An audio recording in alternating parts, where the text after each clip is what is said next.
Muy buenas tardes, bienvenidos nuevamente a Radio Eleuteria. Soy Santiago Said. Agradezco a la Voladora Radio por darme este espacio. Y pues bien, para ser sinceros de buen comienzo, tenemos en esta sesión a la escritora alemana Sabine Schütze.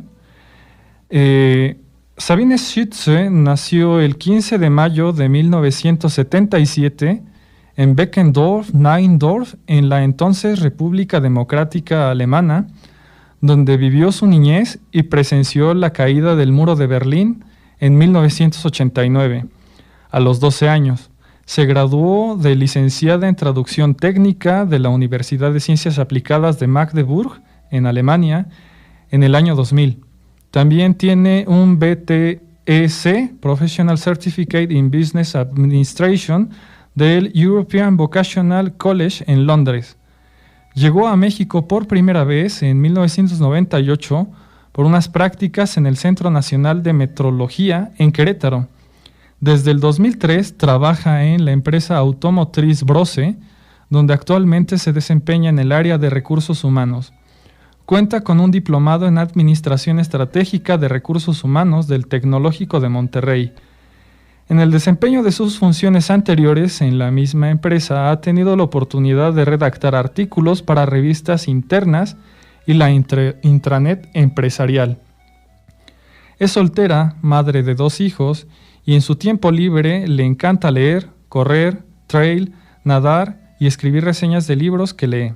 Fundó el Club de Lectura Gutenberg hace 3 años y es miembro del Club de Lectura Aspasia desde hace 5. En su página de Facebook, enamorada de la lectura, intenta despertar la pasión por la lectura en otras personas. Y pues bien, es un privilegio tener a Sabine Schütze en este programa, esta escritora alemana, y a lo largo de esta sesión estaremos haciéndole preguntas específicas de su libro Detrás del muro, la otra cara de la Alemania socialista.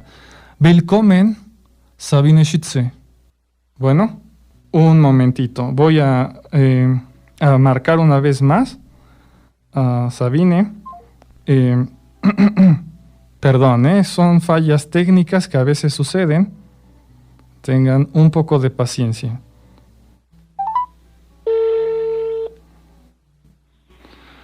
Sabine, ¿Hola? Buenas tardes. Ya. Willkommen. Hola, ¿Sí se escucha bien? escuchas? Sí, se escucha. Sí. Muy bien. Bienvenida Sabine. Muchas gracias por la invitación y pues el espacio. No, gracias a ti. Ya presenté quién eres y bueno, vamos a comenzar haciéndote algunas preguntas con respecto al contenido de tu libro. Claro. La primera pregunta sería, ¿cuál fue la justificación para construir el muro de Berlín?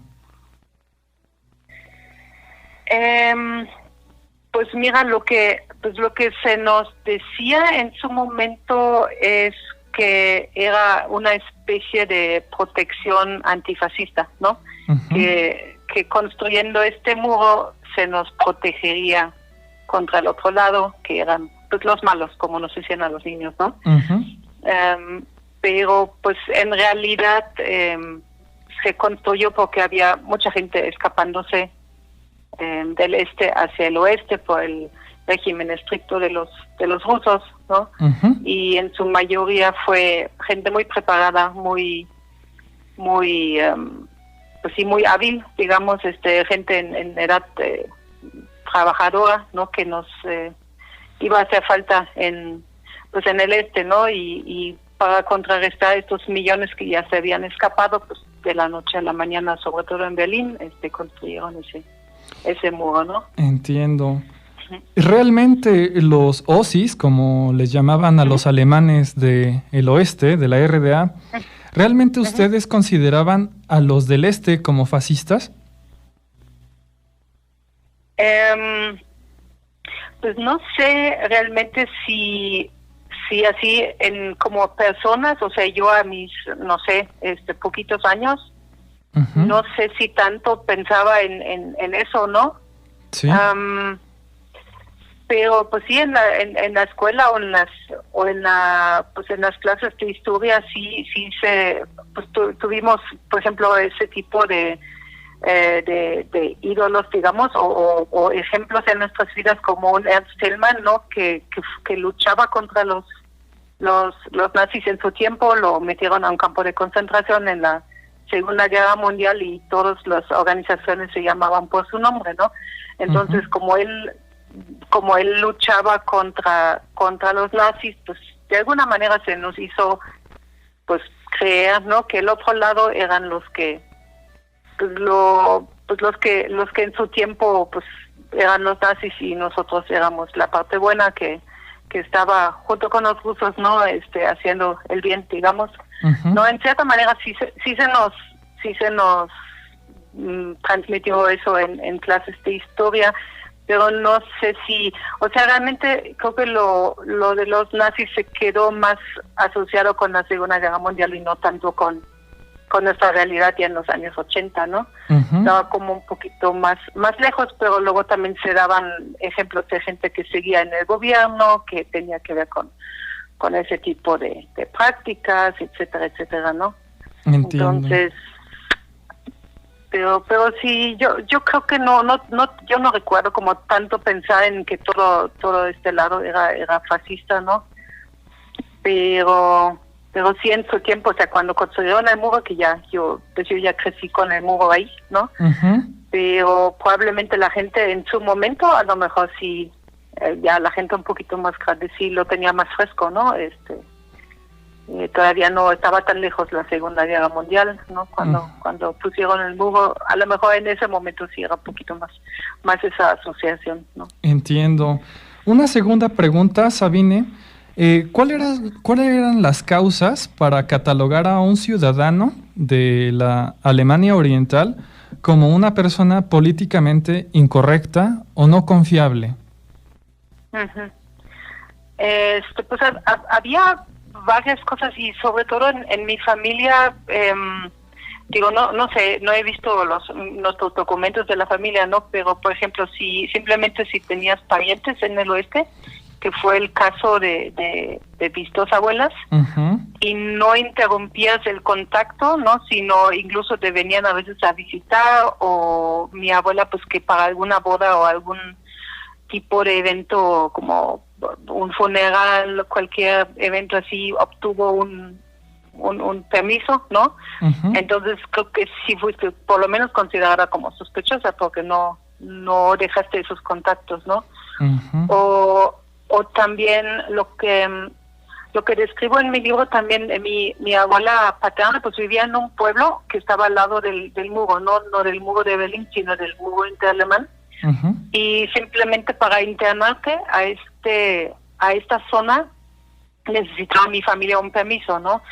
Y la gente, por ejemplo, en toda esa franja fronteriza, si había gente, no sé, que consideraban, que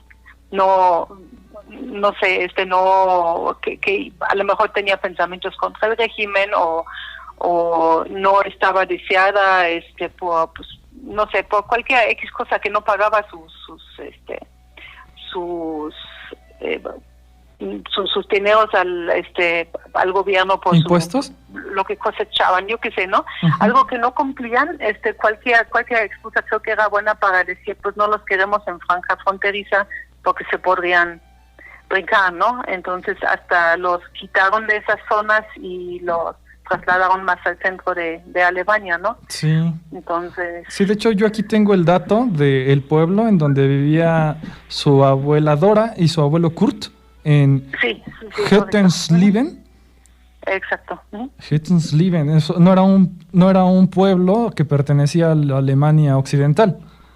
¿No era oriental todavía? Ajá, exacto. Sí, vaya. Pero como ya fue zona fronteriza, pues no querían que cualquier persona pueda entrar en esos 5 kilómetros de radio antes del muro, ¿no? Entonces ya las personas que sentían necesidad de internarse a este lugar necesitaban un permiso, ¿no? Vaya, un poco terrible esa situación. Ahora, una tercera pregunta, Sabine. ¿A qué te refieres en tu libro con las canciones prohibidas que escuchaba tu abuelita? Pues, por ejemplo, mi abuelita pues le gustaba mucho, no sé, escuchar los Beatles o lo que sea, que no era del este, ¿no? Uh-huh. Y pues, tanto en la tele como en la radio, pues yo creo que la tecnología no estaba como tan lejos como para interrumpir la señal. Entonces, claro, nos llegaba todo eso, podías prender la tele, podías prender la radio, y simplemente cualquier cosa del oeste, o sea, no estaba como, digamos, prohibido como para que te metieran a la cárcel, ¿no? No estaba bien visto, ¿no? Y mi abuelo, que trabajaba para el gobierno, pues no podía como, pues no toleraba, digamos, que mi abuela escuchara ese tipo de cosas del enemigo, ¿no? Entonces, entonces ella, cuando ya sabía que iba a llegar mi abuela a la casa, pues cambiaba la estación, ¿no? Y ya dejaba de escuchar sus canciones del oeste. Incluso creo que lo describo también cuando íbamos a campamento. Nos encantaba ver la reportera del crimen, ¿no? Que sí salía en la tele y que era del oeste, bueno, no, incluso de otro país, ¿no? Pero pues vaya, del oeste de nosotros, ¿no? Y lo que hacíamos simplemente, porque sí salía en la tele, nada más los que nos cuidábamos, los que nos cuidaban ahí en el campamento, de repente pues se iban a fumar o iban a platicar entre ellos, y pues dejábamos a alguien en la puerta para poder ver ese programa, y cuando esta persona veía que se acercaba uno de los cuidadores, nos decía, cámbienle a la tele, y poníamos algún programa más acorde con el régimen socialistas, ¿no? Vaya. Exacto. Muy bien. Otra pregunta que deseo hacerte es con respecto a los artículos alimenticios que escaseaban en la RDA. Sí, lo que yo más recuerdo era, por ejemplo, la catsup. Ahorita uno no se lo podría imaginar, vas al súper y compras las botellas que quieras, ¿no? Pero cuando había, las pocas veces que había, nos ponían letreros que decían, toma una botella nada más, ¿no? Así es, de hecho aquí lo describes bien, bitte nur eine Flasche pro Familia nehmen. Exacto. Y si uno se lo imagina hoy, ¿no? Ya tenemos todo en exceso, yo creo que todo podemos comprar, ¿no? Y ahí pues ya era para nosotros una alegría, ¿no? Si podíamos encontrar una botella de catsup, o las naranjas, ¿no? Naranjas, plátanos, como eran cosas que no crecían, ahí pues se tenía que importar caro, lo que pues no pudo siempre pagar el gobierno, ¿no? Entonces, pues para nosotros comer plátanos era así en Navidad o cuando se les ocurría traerlos, ¿no? Y pues era como ya una alegría muy grande tenerlo. Y hoy a veces voy hoy al supermercado y veo tantas frutas ahí que se echan a perder y digo, ya nadie los quiere, y ahí no teníamos, ¿no? Y pues sí o refacciones, digo, no tienen mucho que ver con comida, pero refacciones también escaseaban mucho, y ibas a la tienda y te decían, no tenemos esto, no tenemos aquello. Pero a lo que también voy con eso, que la gente por eso luego tiene la impresión de que no teníamos todo nada para comer, ¿no? Pero lo básico sí había, o sea, no sufríamos hambre, simplemente ciertas cosas que no crecían dentro del país, pues escaseaban, ¿no? Sí, al estar, digamos, un mercado hermético, un mercado cerrado, es justamente lo que ocurre. Ahora, por ejemplo, ¿nos podrías hablar acerca de a qué se refiere con la palabra Consum o HO, que son unas tiendas, instituciones que eran como cooperativas, al parecer? Sí, casi todas las tiendas que teníamos, ya sea de comida o incluso, no sé, de ropa, lo que te puedes imaginar, pertenecían casi a estas dos cadenas. Entonces, y pues al parecer competían entre ellos, pero era como una competencia nada más en apariencia, ¿no? Porque los dos pues eran regulados por el gobierno. Entonces al final tú pensabas que tenías elección, digamos, ¿no? En lo que pues comprabas, veías ahí una tienda X pero tenía el logo de Consum o del HO, entonces pues al final era lo mismo, ¿no? Uh-huh. Y pues en todo, y tenían pues el monopolio de todo, ¿no? Entonces casi no había muchas tiendas independientes o en manos de del individuos, Estado. todo era como regulado. Uh-huh. Y pues donde fueras, de todos modos había filas, ¿no? Cuando había algo interesante que querías, tenías que apurarte para que no se para acabara. que te lo pudieras comprar. Y recuerdo mucho las filas, eso sí. Siempre me acuerdo de que mi mamá a veces hasta decía, hoy me salí 2 veces del trabajo para hacer fila de no sé dónde, ¿no? Uh-huh. Y pues sí es interesante. Pues incluso por los bolillos hacíamos fila, ¿no? Esta mañana. Entonces para todo había fila. Justamente. Pero sí todo estaba todo en manos casi del gobierno, ¿no? Uh-huh. Solamente para hacer una aclaración para nuestros radioescuchas, el término HO, que es una especie de cooperativa de la RDA, se refiere a Handelsorganisation. Uh-huh. Y bueno, en relación a los creyentes y las iglesias, ¿cómo se daba esa relación con el gobierno?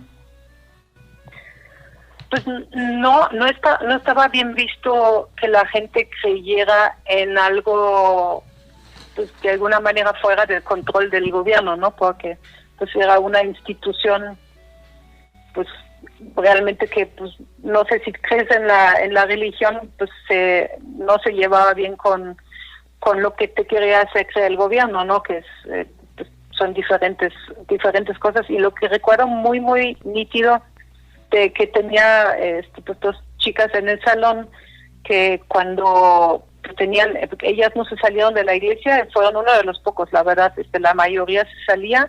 Uh-huh. Y esas 2 chicas las señalaban frente a la clase, ¿no? Si tenían algún evento de la iglesia o algún día festivo, no sé, católico o algo, pues uh-huh. Decía la maestra, estas chicas mañana no van a venir porque tienen sus cosas de la iglesia, ¿no? Uh-huh. Y uno los veía como bichos raritos, ¿no? Porque dices, pues, ¿por qué no? ¿Por qué hacen eso, no? Pues sí. Nosotros nadie está en eso y ellas sí, ¿no? Y también luego no tenían acceso a pues ciertos, pues no podían ingresar a la organización de los pioneros, o ciertas puertas estaban cerradas si querían estudiar, ¿no? Uh-huh. Y o sea, no era de que iba el gobierno a su casa y decía, te tienes que salir o te voy a hacer algo, o sea, no era como una amenaza directa, pero sí te cerraban muchas puertas, ¿no? Entonces era la presión más indirecta en cuanto a, pues no quieres salirte, pues no, ¿qué crees? No vas a poder hacer esto y aquello, ¿no? Vaya. Y creo que ahí viene este capítulo de mi abuelito, o más bien de mi bisabuela, ¿no? Que ella sí todavía creía también. Uh-huh.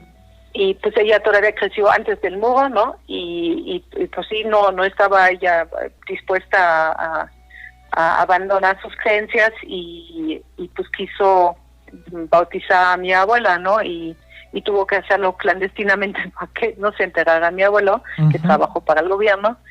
Y pues hasta años después mi abuelo se enteró, ¿no? Y hasta hoy todavía, que ya no hay muros, cuando mi abuelo me visita aquí, de hecho eso no lo puse, o no recuerdo si lo puse en el libro, pero aquí cuando bauticé a mi hijo en México, uh-huh. Pues no llegó su a tiempo su padrino de bautizo, y pues solo estaba mi abuelo. Le digo, pues ni modo, vas a ser el padrino de bautizo, y casi se me quedaba viendo como vampiro que le echas agua bendita, y me dice, no me va a quemar, yo no puedo hacer esto, ¿no? Y no, hasta hoy le dura esto, ¿no? O sea, ya sí. mucha gente ya no regresó. También cuando se cayó el muro no regresaron a la iglesia, ya se había quedado así muy uh-huh. muy en las cabezas de la gente, ¿no? Sí, de que se pues, institucionalizaron. Si no uh-huh. Sí. Vaya, una pregunta muy importante que me gustaría realizarte ahora mismo, Sabine, es con respecto a la Stasi, Ministerium für Staatssicherheit, Ajá, el órgano de la inteligencia de la RDA. Uh-huh. ¿Qué papel jugaba en la Alemania Oriental, la Stasi? Uh-huh. Yo no te podría decir que yo me daba cuenta de algo, ¿no? Yo estaba muy chiquita, pero lo que mi mamá me contaba es que, por ejemplo, hubo un incidente así que me contó que regresó del hospital cuando nació mi hermana y un vecino ya sabía, la saludó y ya sabía, sin siquiera ver como mi hermana que era niña y cómo se llamaba y todo eso. Entonces mi mamá siempre sospechaba de que había alguien en nuestro edificio que espiaba a los demás, ¿no? Uh-huh. Y cuando cayó el muro, después el gobierno abrió estos expedientes y dijo a las personas, si gustan, pues pueden consultar sus expedientes y saber si alguien en su vida, pues los espiaba, por decir algo, ¿no? O si estaban en el radar de esta organización. Y yo siempre le decía a mi mamá, pues vamos, ¿no? Y mi mamá siempre decía, no, sabes que yo ni siquiera quiero saber qué tal al rato fue algún compañero de trabajo con el que me llevaba bien, o digo, ya un vecino pues, de tu edificio, pues ya, pero a lo mejor voy a leer ahí algo que me va a sacudir, ¿no? O la verdad quiero dejar esas cosas en paz, ¿no? Sí. Y pues yo no puedo ir a ver el expediente de mi mamá, ¿no? Y de mí no va a ver uno cosas que yo hice a los 2 años, ¿no? Uh-huh. Pero sí, yo siempre quiero como que presionar un poquito a mi mamá porque me da mucha curiosidad, ¿no? Pero no sé, la verdad mis papás sí se niegan, dicen, no, quiero dejar estos fantasmas en paz, ¿no? Al rato va a ser alguien con el que me llevaba muy bien y pues para que, no sé, no quiero meterme en esas cosas, ¿no? Ellos lo ven un poco diferente. Sí, así es, vaya. Sí, no. Uh-huh. Y bueno, antes de pasar al segundo corte, nos quedan 4 minutos. Te deseo hacer una pregunta más con respecto al monopolio sobre la educación escolar que tenía el gobierno de la RDA. Uh-huh. Muy bien. Sí, la esposa de nuestro, pues lo que sería el presidente en su tiempo, ella también era la responsable de la Secretaría de Educación. Uh-huh. Entonces, pues al final el gobierno otra vez, ¿no? Metido en todo lo de la educación. Pero a lo mejor digo mi opinión, claro que pues estaba todo organizado como toda la vida en el ¿no?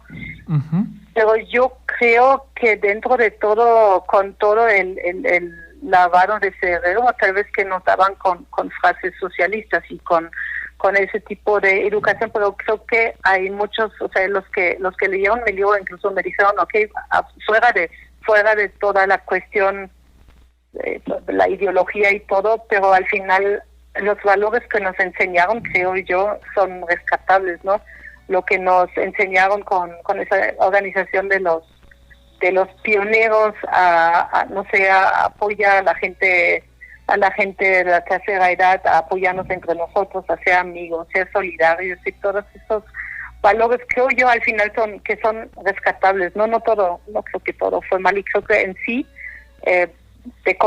hablando de conocimientos, creo que sí tuvimos una buena educación, ¿no? Y no solo fueron conocimientos, sino también, tuvimos clases de producción, ¿no? Uh-huh. Conocimos incluso, pues, cómo funciona una empresa, ¿no? Nos ponían ahí a producir en una empresa, en prácticas, tuvimos clases de tecnología, de computación, apenas iba empezando las computadoras, pero incluso nos llevaban a jardines, ¿no? Y cultivábamos nuestras propias verduras, frutas, etcétera, ¿no? O sea, creo que dentro de todo sí estaba muy organizado y nos organizaban en esta organización de los pioneros y uh-huh. todo muy organizado y todo con la ideología, las frases del socialismo que a veces leo y estas frases y me da un poco de risa, ¿no? Pero en el momento tú te crees parte de esto y crees que eres útil para contribuir a todo esto y te crees parte de algo un poquito más grande, ¿no? Entonces, uh-huh. O sea, no lo quiero como como despreciar, ¿no? Yo creo que al final de todo tuve una buena escuela, yo creo, en cuanto a valores por lo menos, ¿no? Claro, qué interesante, Sabine. Y bueno, yo invito a nuestros radioescuchas a permanecer en Radio Eleuteria, en nuestro último bloque. Realmente yo pido que escuchen a Sabine. Es de las pocas ocasiones en las que tenemos una voz que nos habla con respecto a la Alemania socialista, y es muy importante no ignorar esta voz. Así que no se vayan, esto es Radio Eleuteria. Muchísimas gracias.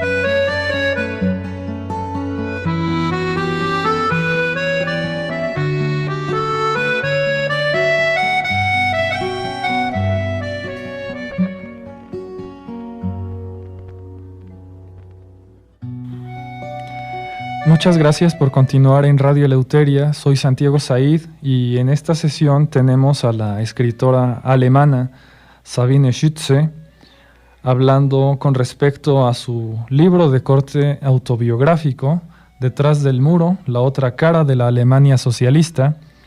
Y continuando con la sesión de preguntas con respecto al contenido del libro, quedan algunas cuestiones. Por ejemplo, ¿qué ocurrió después de la caída del muro de Berlín con respecto a los nombres de las calles principales? Sí, yo creo que uno pensaría cuando cae el muro y pues ya quitan todo lo pues el contenido socialista, digamos, por ejemplo en las escuelas. Uh-huh. Me acuerdo casi a la semana o las 2 semanas en las escuelas cambiaron los libros de texto, ¿no? Por ejemplo, y era una época donde uno ya no quería tener como, o sea, no nosotros, pero sí el gobierno ya del oeste, digamos, ¿no? El temporal que habían puesto, pues ya quería como quitar todo esto. Uh-huh. Pero lo interesante, lo curioso es que incluso al día de hoy, pues todavía hay ciudades, plazas, calles, no sé, lugares que llevan todavía nombres de esos personajes, ¿no? Uh-huh. Y eso es bien interesante, parece que todavía existiera, ¿no? Igual les puedo pues decía un poquito, no, ahorita no tenía muy bien en la cabeza cuántos son, pero sí, por ejemplo, una ciudad en el sur de Alemania que hoy es Chemnitz, antes se llamaba la ciudad de Karl Marx, ¿no? Karl-Marx-Stadt. Uh-huh. Y esa sí la cambiaron, por ejemplo, pero todavía, si hoy van a dar un viaje a Alemania del Este, todavía pueden encontrar calles que se llaman Ernst Thälmann o Rosa Luxemburgo, o la calle de la amistad, cosas así que se bautizaron así en Alemania Oriental y que nunca cambiaron, ¿no? Uh-huh. Es bastante curioso. Sí. Digo, también uno piensa en cuánto dinero invirtieron también en cambiar todos esos letreros, ¿no? Al final. Pero sí, o sea, aquí pongo en el libro incluso que Carlos Marx sobrevivió nombrado en más de 500 lugares todavía. Friedrich Engels está en los nombres de más de 200 plazas y calles, etcétera, etcétera. Entonces el que más sobrevivió fue Ernst Thälmann, con más de 600 menciones en letreros de tráfico o plazas o calles. Vaya. ¿No? Entonces es muy curioso que uno todavía pueda ver esto hoy en día, ¿no? Sí, claro que sí. Una penúltima pregunta, Sabine. ¿Recuerdas cómo se vivió aquel día en que cayó el muro? Uh-huh. Sí, o sea, por ejemplo, en mi casa, de hecho, con eso empiezo el libro para meter al lector como en el ambiente. Uh-huh. Yo creo que como mucha gente de mi generación que vivió así en los 70s, 80s, lo vio en la tele aquí en México, por ejemplo, ¿no? Y yo, al no vivir directamente en Berlín, pues igual en la tele, recuerdo que pues fue un jueves en la tarde-noche y pues estábamos todavía poquito chiquitos. Yo tenía 12, mi hermana unos 9, 10. Y pues mi mamá nos había mandado a la cama, ya nos habíamos ido a dormir y mi papá tenía el turno de la noche. En esa semana le tocó así. Y pues él lo escuchó en la radio o lo vio en la tele en su trabajo y pues llegó como pues eso a la casa y nos despertó y cómo podemos estar dormidas, si pasan cosas grandes en el mundo, y pues nos prendió la tele, ¿no? Y pues ahí vamos, todavía ni sabemos qué pasa, hace frío, ¿no? Uh-huh. y pues ahí vamos tapándonos pues apenas despertando así, abriendo un ojo y vemos en la tele gente golpeando el muro y subiéndose y abrazándose, ¿no? Y pensamos, no puede ser real, ¿no? Cuando te despiertas así muy muy mororo, no crees que lo que ves es real, ¿no? Y piensas que es una película. Entonces tardó un poquito en hacer como en llegar realmente al cerebro, ¿no? Y decimos, pues no puede ser, ¿cómo? Es algo que nadie nunca pensó que iba a pasar, ¿no? Uh-huh. Sí, de hecho, a mí me recuerda también, bueno, como lo describes, a una película alemana que se llama Goodbye Lenin. Esta es buenísima. Así sí, es, véanla. En donde la mamá sí. tampoco, bueno, más exactamente, tratan de engañarla porque su vida depende de que exista la Alemania socialista. Exacto. Uh-huh. Vaya. Y pues... Sí, adelante. Esa película se las recomiendo mucho, es muy buena. Así es una joya. Esa película también me gusta bastante.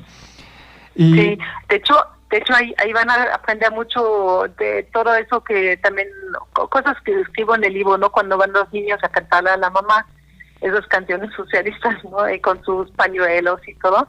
Uh-huh. Entonces ahí van a ver partes de eso que escribo en el libro, ¿no? No sé, cuando incluso vacían los frascos que guardaron ahí en su casita del campo que tienen ahí, ¿no? Y le ponen los pepinos del oeste en el frasco del este y todo eso. Es muy bueno esa película. Veanla.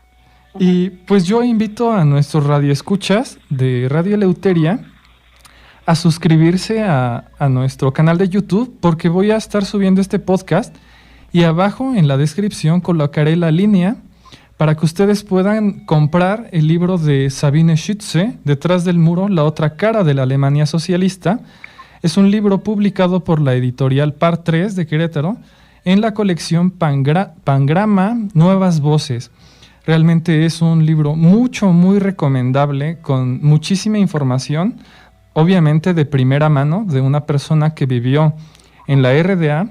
Y yo, antes de despedirme de ustedes, quiero felicitar a Sabine por su dominio del español. Realmente dominas muy bien nuestra lengua, Sabine. Es cosa de admirar.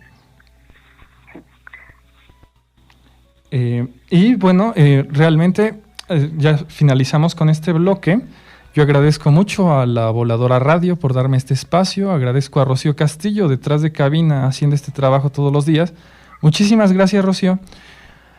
Quiero hacer un agradecimiento especial a ti, Sabine, por acceder a este espacio, acceder a esta entrevista. Te lo agradezco muchísimo. Y sobre todo... adelante.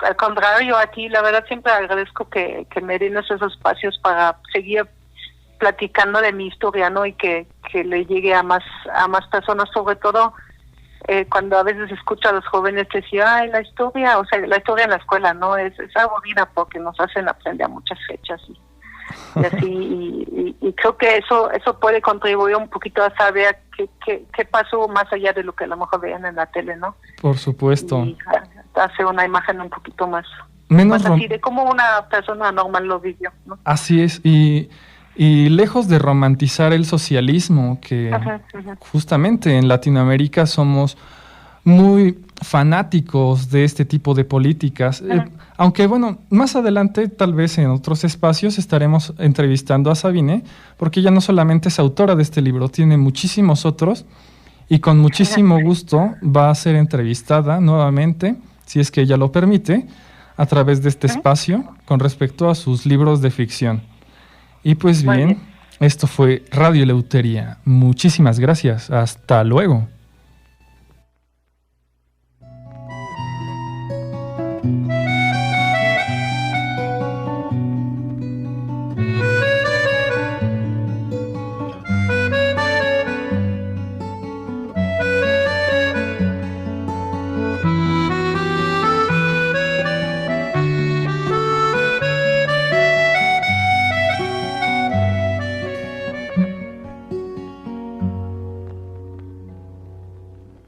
Este programa llegó a ustedes gracias a Restaurante Bellas Artes Ozumba, ubicado en calle Sor Juana Inés de la Cruz, número 18, segundo piso, detrás de la Presidencia Municipal, Ozumba, Estado de México. Redes sociales, Facebook, Restaurante Bellas Artes Ozumba, Instagram, Bellas Artes 855.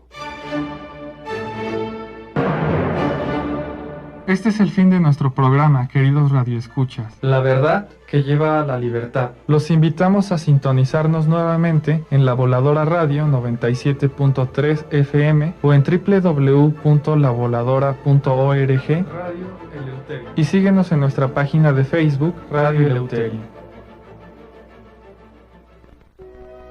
La palabra lleva al pensamiento y el pensamiento a la crítica. La crítica es un ejercicio de la libertad. Radio Eleuteria. Radio Eleuteria. Reúnanse con nosotros para reflexionar sobre la literatura, los libros y las corrientes de todas las épocas. La verdad que lleva a la libertad. Radio Eleuteria con Santiago Say. Escúchenos todos los miércoles de 7 a 8 de la noche por La Voladora Radio y por internet en www.lavoladora.org. Radio Eleuteria. La verdad que lleva a la libertad. La Voladora Radio en franca y abierta rebeldía.